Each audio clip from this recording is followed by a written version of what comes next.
Hey guys, what's up? My name's Ines. I write kissing books, and today I'm having a bit of a breakdown because these damsels are the ones causing the distress. Let me break it down for you.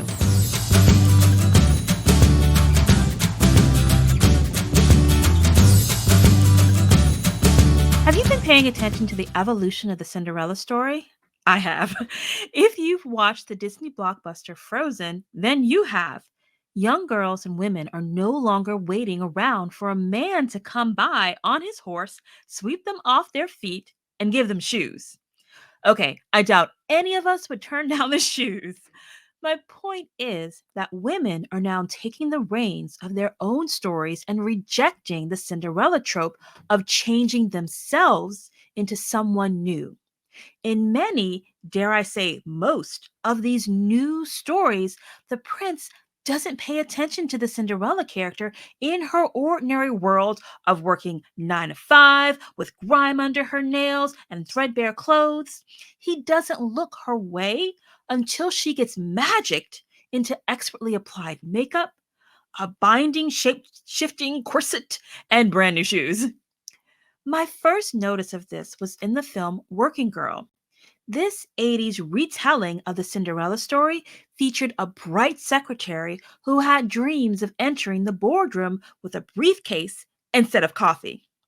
When her wicked boss steals her idea, the secretary seizes an opportunity to steal into a high profile business meeting by pretending that she's her boss, while also wearing her boss's dress and great shoes. Melanie Griffith, as a secretary, uses Harrison Ford's charming character to get her into the boardroom's door. When the business deal goes south, Griffith doesn't wait for the knight in a business suit to rescue her. Instead, she shows off her head for business and bod for sin in order to win a business deal, thwart her boss, and get the man. A decade later, Drew Barrymore retold the Cinderella story in Ever After, one of my favorites. In a pivotal scene when Barrymore's character, Danielle, has been taken prisoner by the evil Pierre Le Pew, the audience holds their breath as the prince leaps onto his horse and heads off to rescue her. But Danielle picks up not one, but two swords and swashbuckles her way to an escape. As she's walking out of the castle, a free woman, the prince arrives, moments too late, with her shoe in hand. Nearly another decade later came another retelling with Penelope. Penelope was an heiress born under a curse that can only be broken in the face of true love. The problem? Penelope's face doesn't inspire sonnets and poems as much as it does a hankering for breakfast meats. Penelope's snout nose has caused her to be rejected her whole life, including rejection from her own mother.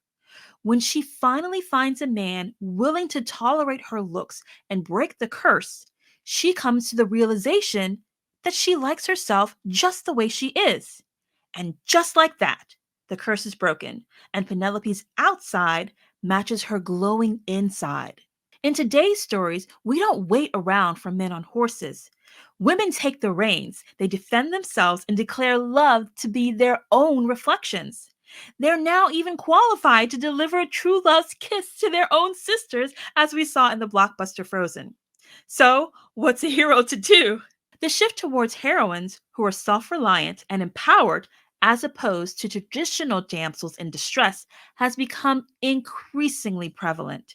In Ever After, Danielle de Barbarac is portrayed as a heroine who is not just waiting for her prince to rescue her. She is intelligent, resourceful, and possesses a strength of character that enables her to navigate and overcome the challenges she faces.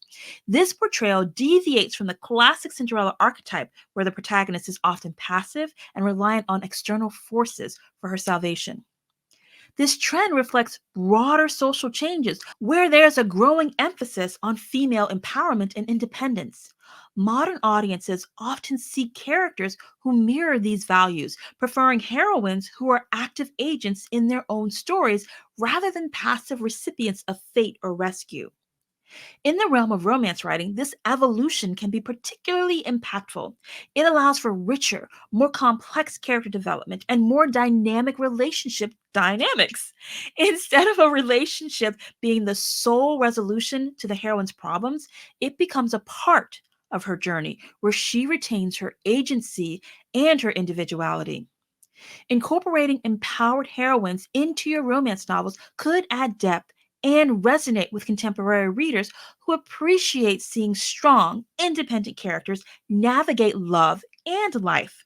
It's a narrative choice that can make stories not just about finding love, but also about personal growth and empowerment. And Penelope is a great example of this trend as well in modern fairy tales, where the heroine takes charge of her destiny.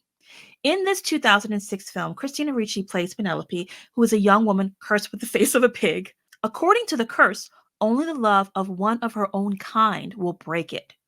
Traditionally, in fairy tales, this would mean Penelope needs to find true love with a man who accepts her as she is. However, the film cleverly subverts this trope. Instead of relying on someone else's love to break the curse, Penelope learns to accept and love herself for who she is. This act of self acceptance and self love is what ultimately breaks the curse. This narrative shift is significant in contemporary storytelling. It moves away from the idea that a woman needs to be saved or validated by external love, especially romantic love. Instead, it emphasizes the importance of self empowerment, self acceptance, and the idea that personal transformation and fulfillment come from within.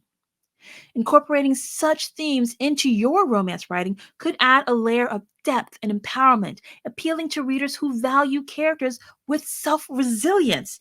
It also allows for a broader exploration of love, not just a romantic concept, but as a force for personal growth and self acceptance.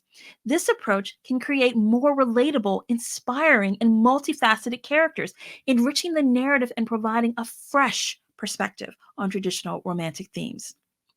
Frozen is indeed a standout example of how modern storytelling, especially in the context of fairy tales and animated films, has shifted to highlight strong, independent female characters. This 2013 Disney film, inspired by Hans Christian Andersen's The Snow Queen, focuses on the bond between two sisters, Elsa and Anna, which is a refreshing deviation from traditional fairy tale narratives that often center around romantic love. In Frozen, the central theme is the love between the two sisters rather than a romantic relationship. Elsa, the elder sister, struggles with her magical powers to control ice and snow, which she fears will harm others, especially her younger sister Anna. Throughout the film, both characters exhibit strength, bravery, and determination. Anna's quest to find Elsa and save their kingdom from eternal winter, and Elsa's journey towards understanding and controlling her powers highlight their individual growth and the strength of their sisterly bond. This narrative choice emphasizes the idea that heroism and strength are not exclusively found in romantic relationships or male saviors. Instead, it showcases that power of familial love and the importance of self acceptance. Elsa's journey, in particular, is about coming to terms with her identity and embracing her abilities rather than seeking validation or rescue from a romantic partner. In your romance writing, exploring ideas of familial bonds and self empowerment can enrich your narrative. While romantic love is central to the romance genre, incorporating elements where characters find strength and validation within themselves or through non romantic relationships can create more nuanced and relatable stories. This approach not only broadens the scope of traditional romance structure, but also resonates with contemporary audiences who appreciate this diverse representation of both love and strength. Ever After, Penelope, and Frozen are excellent examples of modern storytelling that challenge traditional fairy tale narratives, particularly in their portrayal of female characters. These women are all about empowerment and self reliance. They redefine love with their sisterly bonds. They subvert the fairy tale tropes, not necessarily needing true love's kiss, instead, focusing on the act of true love, either within or between sisters. They talk about themes of identity and self acceptance, and they appeal to modern audiences who are not as excited about the passive fairy tale heroines of the past. By blending these elements into your traditional male female romance, you can create stories that not only celebrate romance, but also reflect contemporary values of equality, respect, and empowerment. Do you love these book and movie review style podcasts? You can join me and my book bestie, El Penelope, on our new podcast, Ink and Magic, where we're breaking down Nalini Singh's paranormal romance best-selling Side Changeling series. If you want a more in depth exploration of pacing, try out my Page Turner Pacing course, How to Write a Binge Worthy Novel in 21 Days at AnessWrites.com/PTP for Page Turner Pacing.